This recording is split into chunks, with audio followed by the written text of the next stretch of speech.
जिसने देश को आजाद कराया, जिसने दुश्मनों को धूल चटाया, जिसने देश को आजाद कराया, जिसने दुश्मनों को धूल चटाया, जिसने सत्य की राह पर चलना सिखाया, और आज वही महान पुरुष हमारे देश के राष्ट्रपिता महात्मा गांधी जी कहलाया, महात्मा गांधी जी कहलाया।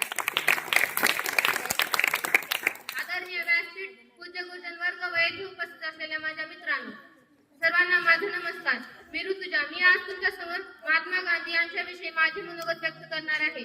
महात्मा गांधी यांचा जन्म 2 ऑक्टोबर 1869 रोजी पोरबंदर या गावी झाला।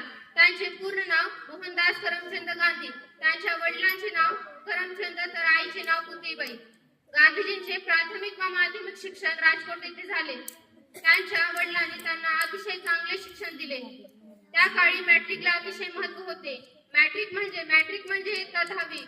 मॅट्रिकची परीक्षा उत्तीर्ण झाल्यावर ते पुढील शिक्षण घेण्यासाठी इंग्लंडला गेले आणि ते वकिली करू लागले आणि ते 1893 मध्ये बॅरिस्टर झाले आणि वकिली करू लागले। वकिली करत असताना त्यांना जन्मासातला भेदभाव दिसून आला। रेल्वेत कोणत्या वर्गात काळ्या लोकांनी बसायचे हे गोरे इंग्रज ठरवत असत। या अनुभवाने दृढ विश्वास गांधीजींनी केला। धन्यवाद।